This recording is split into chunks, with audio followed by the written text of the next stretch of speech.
do remember, and Irene Masit will remember, Isaac Hassan was also our classmate at the university.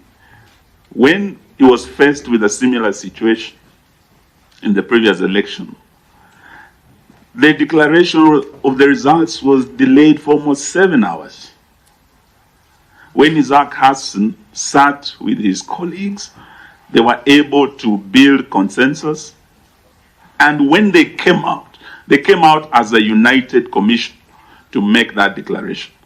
Now, the concern of this team is that going into the future, having listened from you, you are sidelined, given peripheral roles, and your co-mandate was not, you're not given the opportunity to exercise it. In future, there's a danger of a rogue chairman. You are 7, this chairman had 2 only, minority supporting him. The majority of you, up to today, have not owned those results, which still cast the shadow on the legitimacy. Even if we say the Supreme Court's ruling was final, many Kenyans, half of this country, did not vote for this president. The majority of that commission did not agree with these results. That shadow can never go away.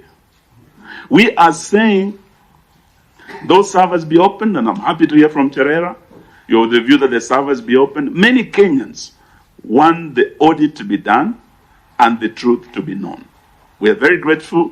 You have time to appear before us, and like your arrogant chair, who but I don't think it is fair for you to have constantly. It is also not fair for you to have constantly gone on the vestiges of the character of a person, but of people who are here. But when you start casting aspersion on people who are not here, and to try and derogate their characters because you do not like what he did or what he decided, it's not fair. And if you make your point, no, the guilty are afraid. Maybe there's something is afraid. Honorable Omar and Honorable Eugene must stop. Honorable Omar, we've had you. And maybe we'll just like we protected. I was actually going to deal with the more serious matters rather than this emotional outburst. In fact, Vice Chair, I was going to say just like Omar. It's okay. Omar. Fair enough. I was only saying just like we protected Honorable Eugene from a very lethal attack by a stakeholder, we must equally protect Honorable Chebukati, Commissioner Chebukati, from unwarranted attacks since he's not here to defend himself. Fair enough, Co-Chair. Let me say this, if we can get back to the issues. It was so nice to listen to the 2 commissioners who are practically in exile, whatever the circumstances, because they fear for their lives.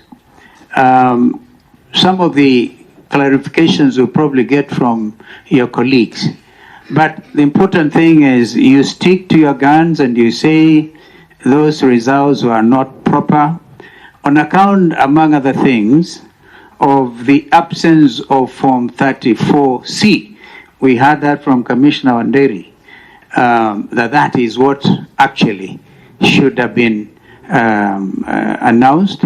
And even then, and I think actually, come to think of it, these commissioners have afforded us an opportunity as a committee to even do an audit, come to think of it. It's part of a serious auditing we are doing. So we really owe it to them. We'll do the Chebukati matter after this, and I think that should bring closure since he's not here for reasons best known to himself. But Form 34C, up to today, the Commission has never actually published in the, if I understand it correctly, has never published in the official Kenya Gazette the results in accordance with the 290 constituencies plus 1 constituency in the diaspora. Is that correct, Commissioner Wanderi, or indeed the Vice Chair? And